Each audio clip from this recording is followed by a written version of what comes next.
Hello, welcome to Local Edition. I'm Leslie Layton. Well, it is official. California is in a drought right now, recently declared by Governor Jerry Brown, and it is a problem across the state. At least the awareness needs to be brought to the forefront as far as conserving water and the importance of water. With us now is Congresswoman Gloria Negrete-McLeod, and welcome.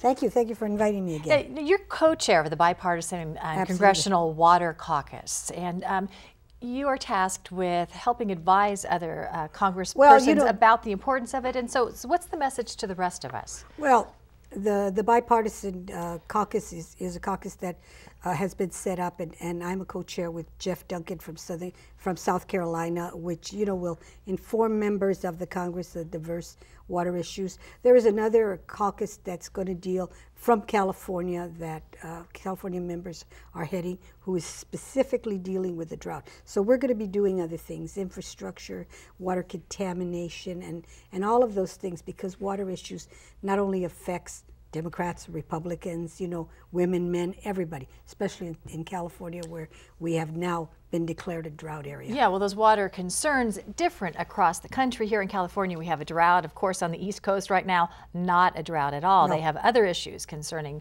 water. But being a representative locally, what is the message you want to get out about the condition of our water accessibility and the conservation in the future? Well, in California specifically, you know that here in Southern California, of course, we're good water stewards, and we have a lot of catch basins here that feed the underground water reservoirs here in Southern California. Northern California, it's a little different. They have an abundant amount of water that comes in out of the Sacramento River. But don't we get 2/3 of our water from Northern California? So no, one-third. I don't think we're really aware of how dependent we can be, and at least the fact that this is the driest past year on record. I think everybody's going to have to probably be a little more, have to be a lot more conservative with water.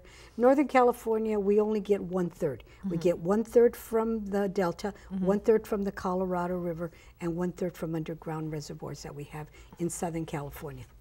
What about messages as far as infrastructure concerning our water and accessibility here? Well, I think the biggest infrastructure thing is going to be the bond that they put across, whether or not they're going to either divert the water around the Delta and bring it into Southern California, which will then be a fight between Northern California and Southern California. Yeah, we're seeing in Central California some of the farmers aren't getting the water they need. They're just abandoning some of their crops right now.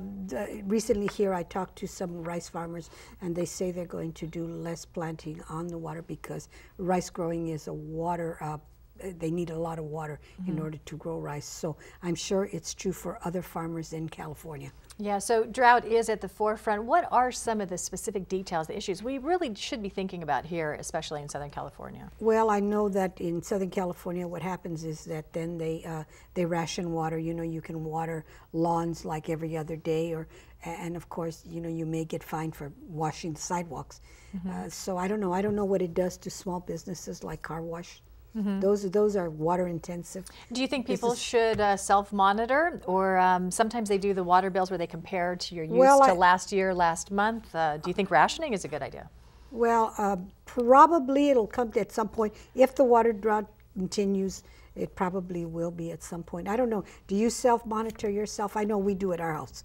I do. I try to be a little more conscious of it, but I don't think any of us are really completely appreciative of what a luxury it is to turn the faucet and have the water come out every day. And other water issues that we're going to deal with, you remember this thing that happened in West Virginia where they did some chemicals into the water table where nobody could go. Oh, right. Yeah, that's a huge issue. I'm sorry we're out of time. We should talk more about that next time. Thank you for being here. And thank you for joining us. I'm Leslie Layton.